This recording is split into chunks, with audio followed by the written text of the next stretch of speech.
আসসালামু আলাইকুম রহমতুল্লাহ বারাকাতু। প্রিয় দর্শক, আশা করি ভালো আছেন। সকলের কথা ইউটিউব চ্যানেলের পক্ষ থেকে সকলকে শুভেচ্ছা এবং অভিনন্দন। আজকে মূলত সকলের কথা ইউটিউব চ্যানেলের সকল দর্শকদেরকে ইজতেমার আপডেট জানানোর জন্য এই আলোচনা করছি। আজকের আলোচনাটা মূলত ইজতেমা বিষয়ক। আপনাদেরকে খুবই আনন্দের সাথে সংবাদ দিতে চাই যে আপনারা জানেন যে ইজতেমা নিয়ে যে মতানৈক্য ছিল গত বেশ কিছু বছর, যে দুই ধাপে দুই পন্থী, ওলামাপন্থী এবং কি সাতপন্থীরা আলাদা আলাদা যেই ইজতেমার যে অনুষ্ঠানটা করা হইতো, সেটা এবার আলেমদের তত্ত্বাবধানে মোটামুটি দুই পন্থীর ভুল বোঝাবুঝিগুলো কাছাকাছি চলে এসেছে এবং কি এবার ওলামাদের নেতৃত্বেই দুইবারেরই ইজতেমা ওলামাদের নেতৃত্বে হবে। সেই ব্যাপারে আপনাদেরকে বলতে চাই যে আগামী 31 জানুয়ারি, 1 ফেব্রুয়ারি, 2 ফেব্রুয়ারি এই 3 দিন প্রথম ধাপে ইজতেমা হবে, অর্থাৎ বৃহস্পতি, শুক্র, শনি। তারপরের ধাপটা হলো রবিবার বাদ যাবে, সোম, মঙ্গল, বুধ, অর্থাৎ এই মাঝে 1 তারিখ 2 তারিখ বাদ যাবে, 3, 4, 5 ফেব্রুয়ারি। এই দুই ধাপে আলেমদের তত্ত্বাবধানে ইজতেমা সংগঠিত হবে। মানে যেই ইজতেমা সংক্রান্ত যে ভুল বোঝাবুঝি, যে বিভেদগুলো ছিল, আপনারা জানেন যে গত কয়েক বছরে বিভিন্ন সময় বিভিন্ন ঘটনা ঘটেছে, যার প্রেক্ষিতে তবলিগের একটা ক্ষত তৈরি হয়েছিল। মানুষ তবলিগকে নিয়ে নানান ভুল বোঝাবুঝি তৈরি করেছিল। তো সেই বিষয়গুলোর অনেকটাই অবসান হয়ে গেছে। বেশিরভাগ এই সাতপন্থী বলতে যে অংশটা ছিল, তাদের বেশিরভাগই তাদের ত্রুটি বিচ্যুতি ভুলভ্রান্তি বুঝতে পেরেছে। তারা একই ছাতার নিচে এসে এবার এই একই আমাদের নেতৃত্বে একইভাবে দুই ধাঁচে, মানে প্রথম এই 31 জানুয়ারি, 1, 2 ফেব্রুয়ারি এই 3 দিন বাংলাদেশের 43টি জেলার লোকজন আসবে। আর দ্বিতীয় ধাপে যেটা সোম, মঙ্গল, বুধবার থেকে শুরু হবে, অর্থাৎ এই 3, 4, 5 এই সময় বাকি 21টি জেলার ওলামা একরাম ইজতেমা ময়দান, তো তুরাগ নদীর পারে যেই ইজতেমা ময়দান, সেখানে জড়ো হবেন এবং কি বিভিন্ন যেই কর্মকাণ্ড, মোটামুটি তবলিগের যেই 3 দিনের যেই মানে যে আমল তাদের থাকে, সেগুলো সম্পন্ন করবেন। তো যে মূল মেসেজটা হলো যে আপনাদেরকে খুবই আনন্দের সাথে জানাচ্ছি যে এবার তবলিগ মোটামুটি একবার মানে এই মূল আলেমদের তত্ত্বাবধানেই 2 ধাপে হবে। তো আপনারা আসলে এই বিষয়টা আপনাদের সুবিধা মতো সময় আপনারা যারা পারেন যে এই অংশে, যারা পারেন ওই অংশে অংশগ্রহণ করবেন। সেই ক্ষেত্রে একটা জিনিস লক্ষ্য রাখলে ভালো হয় যে আসলে আপনি যেই জেলায় অবস্থান করছেন, সেই জেলা কোন ট্রামে হচ্ছে, আগের ট্রামে নাকি পরের ট্রামে, 1, 2, 3 এই 31, 1, 2, 3 হচ্ছে, 31, 1, 2 হচ্ছে, নাকি 3, 4, 5 হচ্ছে, অর্থাৎ এই বৃহস্পতি, শুক্র, শনিতে হচ্ছে নাকি সোম, মঙ্গল, বুধে হচ্ছে। আপনার জেলার যেই সময় হয় সেই সময় আসলে ভালো হয়।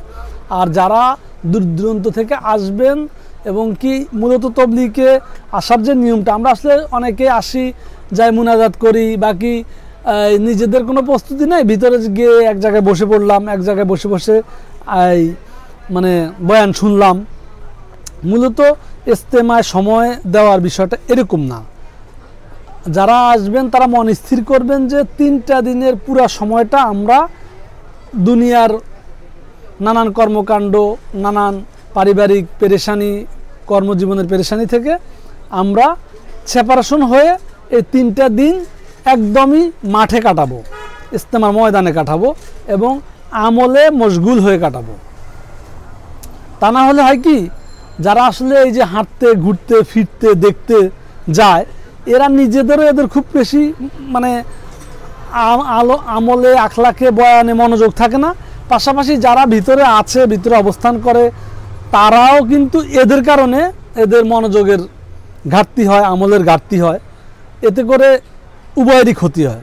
তো সেই ক্ষেত্রে যারা যাবেন তারা 3 দিনের নিয়ত করে নিজের সামানা, ইনফিরাদি যে সামানাগুলো আছে, ব্যক্তিগত সামানাগুলা, কোনো যে এলাকায় আছেন ওই এলাকার জামাতবন্দি হয়ে মসজিদের মহল্লার জামাতবন্দি হয়ে যাবেন।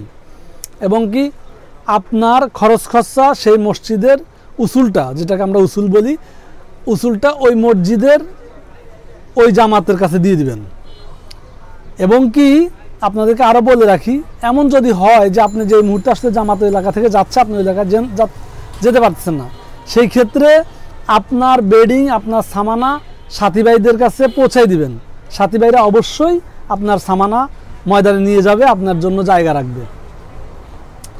আরেকটা বিষয় বলে রাখি, এখন তবলিগের এই বিষয়টা কনসিডার করে, আগে যেটা করতো না, সেটা হলো যে আমরা অনেকেই ব্যক্তিগত বা পারিবারিক ব্যস্ততার কারণে অনেক সময় দিনে আমাদের জরুরত থাকে।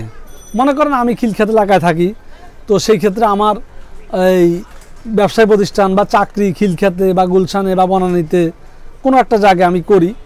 তো দেখা যায় আমি 3 দিনে সময় লাগানোর অবস্থাতেও দেখা যায় যে আমার শনিবারে বা রবিবারে বা কি এই বৃহস্পতিবারে আমার অফিস থাকে, একটা বাধ্যবাধকতা থাকে। তো সেই ক্ষেত্রে আমি আমার জামাতের যিনি আমির সাহেব ওনার কাছে সময় নিয়ে ওনাকে বলে আমি চলে আসতে পারবো। আমার জরুরত সেরে, আমার কাজ সেরে আমি আবার গিয়ে জামাতে যুক্ত হইতে পারবো। এই সুযোগটা, এই ফ্যাসিলিটিসটা এখন তবলিগওয়ালারা প্রোভাইড করে। ওনারা এখন এই সিদ্ধান্ত নিয়েছেন যে এইভাবে করার সুযোগ আছে। তো যাই হোক, আপনাদের উদ্দেশ্যে যে কথাটা, আমার মূলত যেই মেসেজটা, সেটা হলো যে তবলিগ এই আলেমদের তত্ত্বাবধানে 2 ধাঁচে হচ্ছে বৃহস্পতি, শুক্র, শনি, আর হলো সোম, মঙ্গল, বুধ, অর্থাৎ 31 জানুয়ারি, 1-2 ফেব্রুয়ারি, আবার 3-4 ফেব্রুয়ারি, 3-4-5 ফেব্রুয়ারি। আর যারা যাবেন তারা অবশ্যই নিজেদের বুঝ, নিজের সামানা নিয়ে যাবেন। নিজে নিষ্ঠান না যেতে পারলে অন্যদের কাছে সামানা পৌঁছায় দিবেন। আর যারা যাবেন 3 দিন সময় দিবেন, একদম ব্যক্তিগত, পারিবারিক, সাংসারিক ব্যতিব্যস্ততা থেকে ছুটি নিয়ে এই সময়টা মশগুল হয়ে কাটানোর চেষ্টা করবেন। যার যার উসুল এলাকার মসজিদে মহল্লার যারা জিম্মাদার সাথী আছে তাদেরকে দিয়ে দিবেন। আর নতুন সাথীদেরকে কোঅপারেট করার চেষ্টা করবেন। যারা নতুন সাথী এখনও তবলিগে যায় নাই বা তবলিগ ভালো বুঝে না, তাদেরকে 2-1 জনকে প্রয়োজনে আর্থিক সহযোগিতা নিজেরা একটু করে, যাদের সামর্থ্য আছে তারা সহযোগিতা করে নিয়ে যাবেন। তবলিগের যে ভুল বুঝাবুঝিগুলো, এগুলা তাদেরকে বুঝাই বলবেন। পাশাপাশি তবলিগের 3 দিন দিনে রাতে যে জামাত বন্দী হয়ে যাবেন, সেই জামাতের নিয়ন্ত্রণে থাকবেন, সে আমির সাহেবের কথা মানবেন। ছোটো মোটো কাজের জন্য বাইরে যেতে হইলে ওনাদেরকে বলে যাবেন, বলে আসবেন। মানে প্রত্যেকটা হুকুম আহকাম, নিয়ম কানুন মেনে চলবেন। আর যাওয়া আসার পথে তবলিগের মানুষ সবচেয়ে অহিংস্র। তবলিগ এমন একটা দিনই কর্মকাণ্ড যেখানে কোনো হিংসা ভেদাভেদ নাই। তারা 4-5 জন এক প্লেটে খায়। হ্যাঁ, আমরা আসলে এই যে এক প্লেটে খাওয়ার ব্যাপারটা অনেক সময় অনেকভাবে নেই, কিন্তু আমরা কিন্তু এটা ভাবি যে আমরা যখন মুখের ভাত খাওয়াই কাকে, একই প্লেটে কাকে খাওয়াই, মানে তার জন্য দরদ আছে। এই থিঙ্কিং থেকেই কিন্তু তবলিগের মানুষ একই প্লেটে 3-4 জন খায়। তারা মনে করে যে আমরা ভাই, আমরা একই ভাইয়ে আরেকজন ভাই। যদিও নানান ঘটনার কারণে এইগুলো অনেক প্রশ্নবিদ্ধ হয়েছে। তো এগুলো আসলে এই প্রশ্নবিদ্ধতাও বাস্তবতা, এগুলো ছিল সাহাবাদের জমানায়ও ছিল, নবী রাসূলদের জমানায় ছিল, এখনও আছে, এগুলো থাকবে। তো যাই হোক, আপনাদেরকে আমি নিশ্চয়ই এবার ইজতেমার ব্যাপারে ক্লিয়ার মেসেজ পৌঁছাইতে পারছি। আপনারা যারা অংশগ্রহণ করবেন তারা ওইভাবে অংশগ্রহণ করবেন এবং কি ভালোভাবে অংশগ্রহণ করবেন। ভালো থাকবেন প্রিয় দর্শক। আসসালামু আলাইকুম ওয়া রাহমাতুল্লাহ।